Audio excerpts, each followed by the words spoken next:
Hey everybody, today we'll talk about this Braun underhood light that a friend of mine gave me, who he said he lost the charging cord for it. And I'm like, I've got lots of charging cords. So I looked on here and it says 3.7 for the battery. So I thought for sure that this old Makita charger from my first drill, cordless drill ever, 4.8 volt, would fit the bill. So I plugged it in.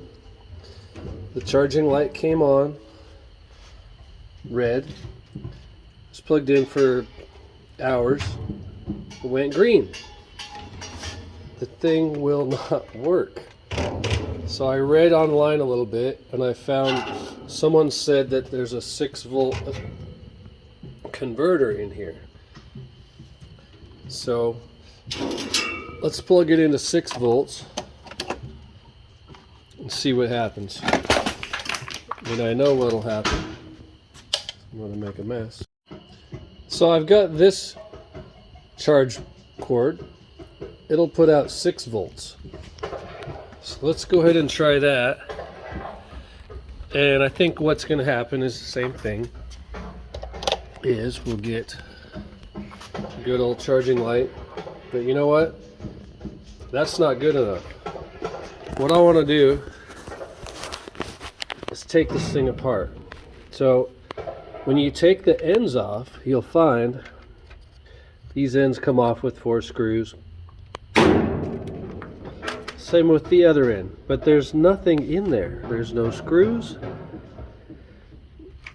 And I'm like, how do you take this thing apart? It's got to be easy if you know how. So I did some more research online and someone said that you, and I haven't done this yet, you twist it clockwise.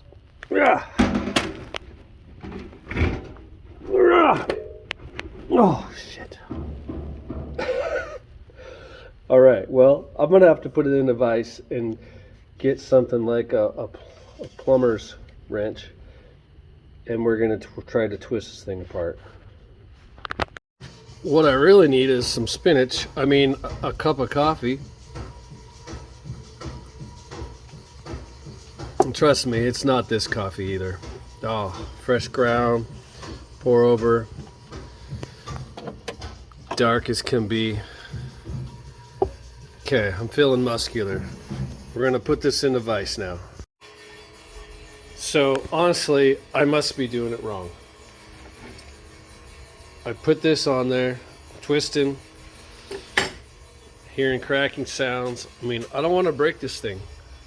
So my buddy gave it to me, like I said, but I told him, hey, I'm going to fix it or get this charging cord going and give it back to you. So I'd like to do that. It's kind of a cool light. So where these things come off, there's these, this is where it attaches, and there's these bungee cord magnet things. So you could just hang it underneath the hood of your car.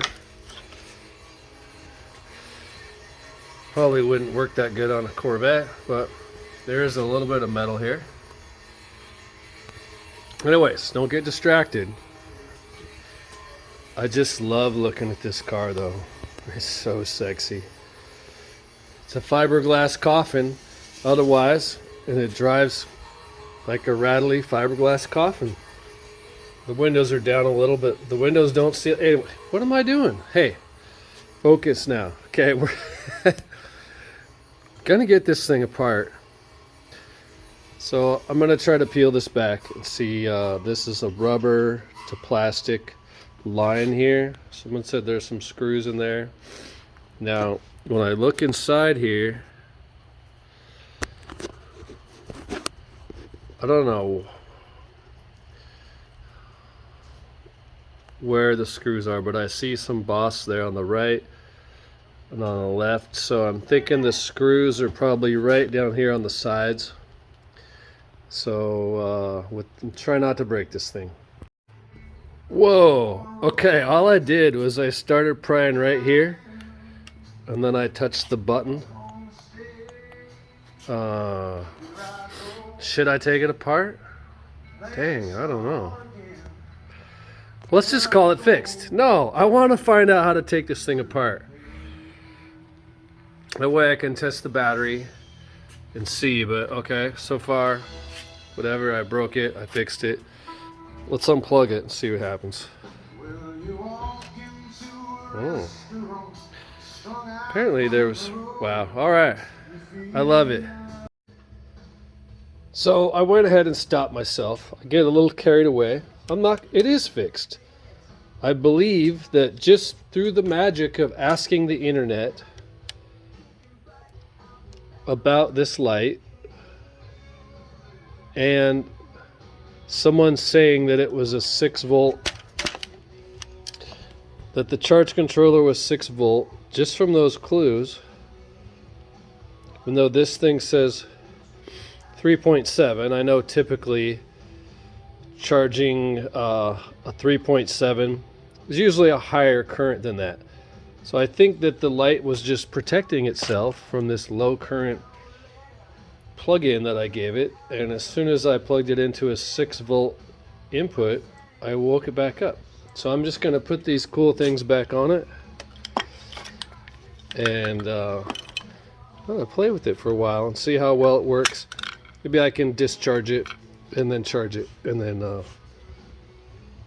see what happens next.